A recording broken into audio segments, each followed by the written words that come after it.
very good. Okay, so, well, thank you very much. It's quite astonishing when you hear it like that, you think, did I do those things? But I guess, generally, I do. So, I just wanted to give you a little bit about me, and a little bit more about my family. I didn't go to an all-girls school, I went to a grammar school. My daughter went to an all-girls school. She went to Kingsley, which some of you may know in London staff.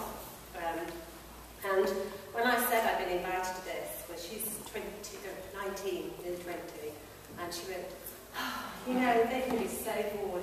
Another supposedly inspirational woman. They get dragged in all the time to come and speak to us. They've heard it all before, and I was like, oh my goodness, what am I supposed to say now?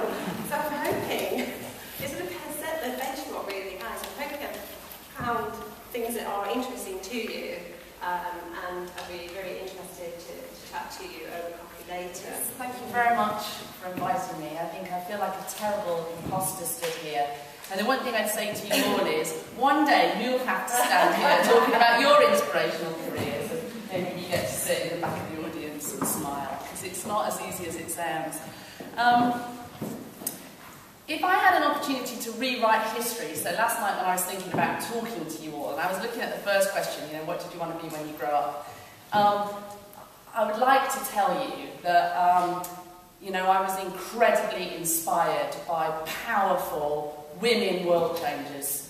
I'd like to tell you that people like Aung San Suu Kyi, and forgive me for the pronunciation here, but Malala Yousafzai, who's the 14-year-old girl shot in the head this week for standing up for the rights of young girls to be educated. I'd like to tell you that the equivalent inspirational people of my generation made me from a 5-year-old saying, Mummy, I want to change the world, but it's just not true. It isn't true at all, if I was honest.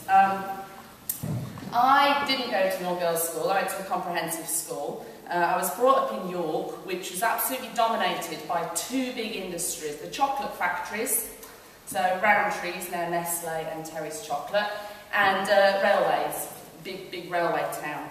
And I remember my nana saying to me, you must work really, really hard at school or you won't get on the day shift at Rowntree's. And I remember thinking, I must work hard, I'll be packing chocolates at night if I don't work hard. So, I mean, my family, no one else in my family went to university. I'm not a particularly academic family. Mum's a secretary, dad's a mechanic, worked incredibly hard. But I think what I didn't necessarily then see is a very clear, you know, ambitious route through my career. Went to school, did reasonably well, went on to sixth form, did my A-levels, it was shocking. So just tell you all now, I did really, really well in my mocks, was offered a provisional place at Cambridge to read economics. Thought, oh, I'm going to do really well. When I got my final results, I was able to read economics and public administration at Sheffield, so stick with it in that bit in between. Go for it, because there's a point at which you think, I know it all. I went on to university, and I didn't really know what I wanted to do. I applied. This is really gruesome, embarrassing. I wanted to go to Sheffield because I liked a boy that lived there.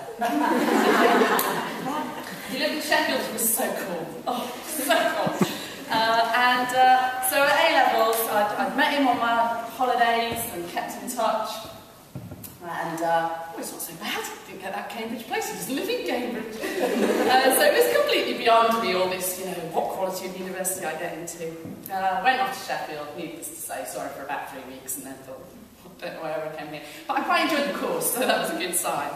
I didn't really know. Again, very multi-talented. Yes. Hi ladies, thanks for having me. Yes, it has been a long time since I've been in here, about 17 years I think.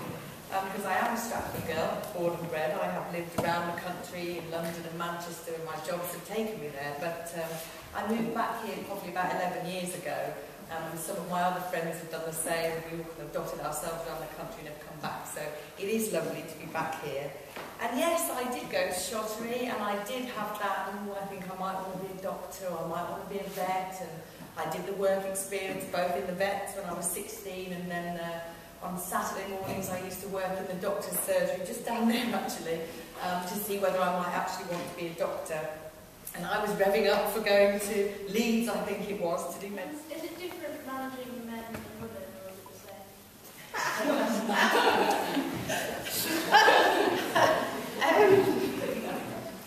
Is it different? I think it's different. You have to adopt different management styles for everybody. So your management style has to be appropriate to the individual that you're trying to manage. And you need to be able to read people's behaviours and know how to help them do the very best that they can. And I think that if you do that, then actually gender doesn't matter at all. I manage 76 nurses, one of them is a man. And I would say when you Makes get it a great learning environment.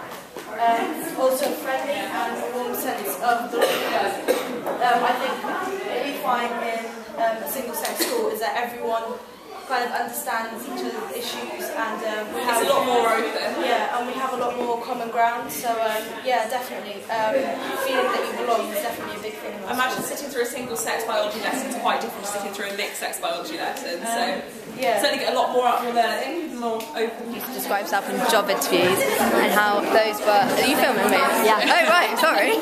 So what have you been discussing with the girls and how are they responding? They were responding really well actually. They were really good, like nice. Mainly talking about the idea of how whether girls feel they need to describe themselves differently and act differently to boys in certain situations. And even if they use the same words boys would describe as girls would describe are true, that a girl wouldn't say that because it would be portrayed differently than a boy says that. And we found that I think we all agree that we had a resounding yes, that girls do feel they have to act differently, possibly look differently compared to boys. Yeah. Do you think this should be something that grammar schools consider when they teach girls, and that they should kind of ensure that we don't feel that way so much? I think girls need more confidence to be able to use some of the words that boys do. I mean, sometimes it should be synonyms so we don't sound like arrogant. But I think we need to, for example, Rebecca was saying how she's quite authoritative, but boys would take that as bossy, so we need to be careful with the words we use, but put that out there because those are really good. But I think we all need to, I think a lot of them especially as well, they thought this as well, have the confidence to admit that they are these things. Yeah.